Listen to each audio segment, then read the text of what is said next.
Hello DLG family ना widgets.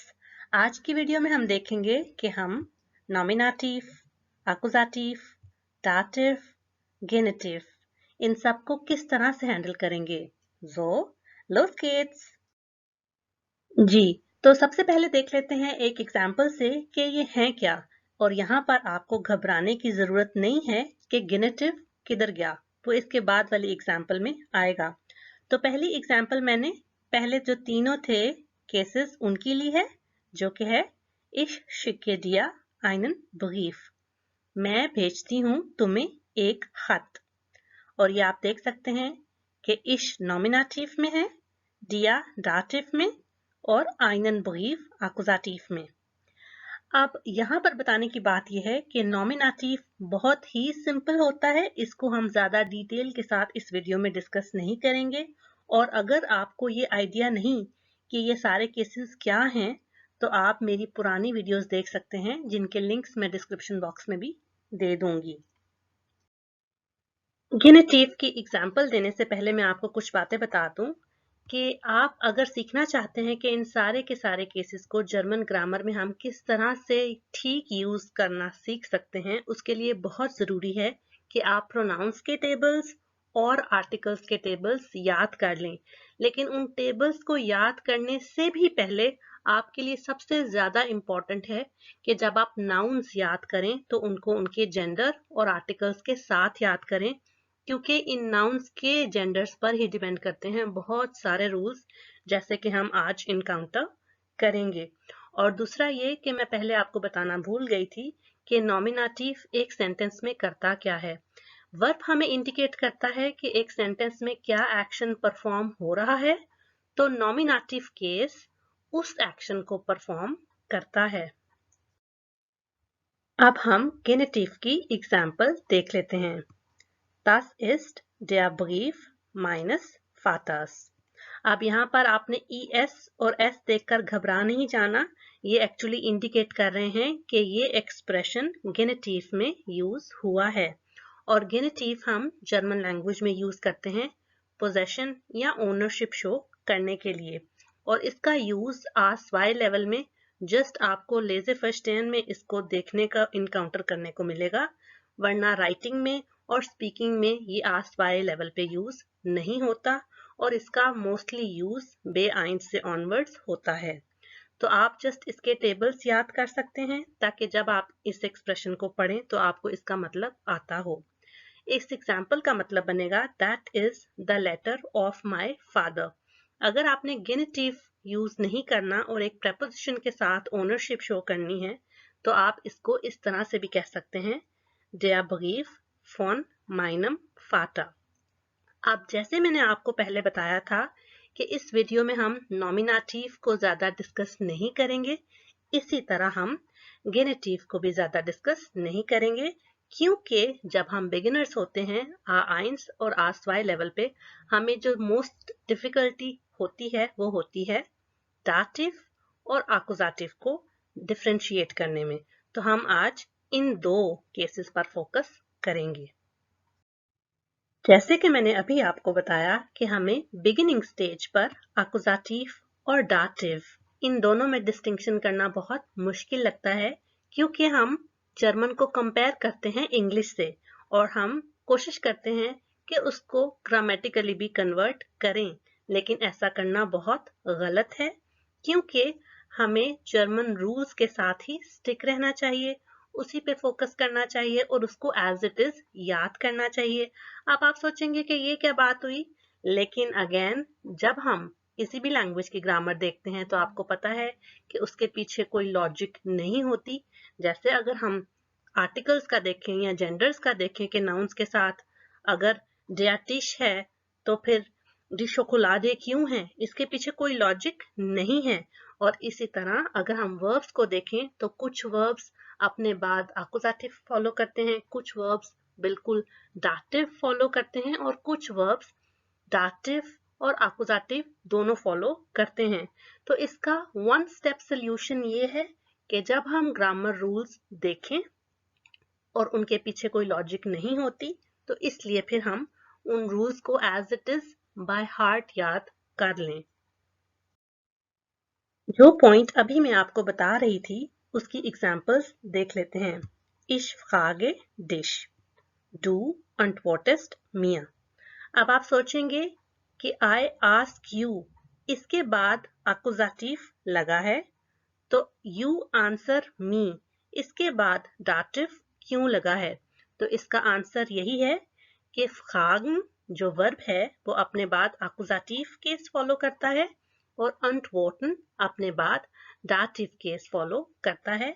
अगर आप शुरू से ही फर्स्ट डे ये जहन में रख लें कि fragen के बाद आपने accusative लगाना है और antworten के बाद आपने dative लगाना है, तो आप इसकी प्रैक्टिस करते जाएंगे और ओवर द टाइम आपको ये याद हो जाएगा। अब हम खाउफन के साथ दो सेंटेंसेस बनाएंगे और इन दोनों सेंटेंसेस में डिफरेंस ये है कि फर्स्ट में जस्ट आकुजाटिव के साथ हमने सेंटेंस बनाया है और सेकंड में दाटिव और आकुजाटिव दोनों के साथ, जो कि हैं Ich kaufe ein Buch, I buy a book, Ich kaufe dir ein Buch, I buy you a book, मैं तुम्हारे लिए बुक खरीदती या खरीदता हूँ। अब यहाँ पर आपने नोट किया होगा और आई थिंक आपने फर्स्ट स्लाइड में जब मैंने आपको एग्जांपल दी थी तब भी नोट किया होगा कि जब ऐसा एक वर्ब लगता है जिसके बाद आकुजाटिव और डाटिव दोनों केसेस आए, तो उस सिचुएशन में हम करते क्या है, मोस्टली हम वर्ब के फौरन बाद डाटिव लगाते हैं और उसके बाद आता है आकुजाटिव। जैसे कि मैंने ऊपर आपको एग्जांपल्स दी थी फ्रागन और अंटवोर्टन की, और इनमें आपको डिस्टिंक्शन भी बताई थी कि फ्रागन आकुजाटिव फॉलो करता है और अंटवोर्टन डाटिव। तो इन सेंटेंसेस को अगर आप जब जर्मन लर्निंग स्टार्ट करते हैं इस तरह से बोलें, Ich frage dir und du antwortest mich, तो ये बहुत बड़ी ग्रामेटिकल मिस्टेक करेंगे आप। तो इस तरह की मिस्टेक्स को आपने शुरू से ही अवॉइड करना है। अब हम स्पीकिंग में देखेंगे कि हम किस तरह से आकुजाटिव और डाटिव की प्रैक्टिस करेंगे और किस तरह से वर्ब्स को इनमें यूज करेंगे। जैसे कि आप बोल बोल कर बार बार प्रैक्टिस कर सकते हैं। Ich suche dich, Ich glaube dir, I search you या I am after you and I believe you। तो इस तरह बार बार आप प्रैक्टिस करेंगे। Ich glaube dir, glaubst du mir, इस तरह करके आप क्वेश्चंस बना के पूछ सकते हैं अपने आप से, वैसे स्टेटमेंट्स बना के पूछ सकते हैं, तो इससे आपकी अच्छी सी प्रैक्टिस हो जाएगी।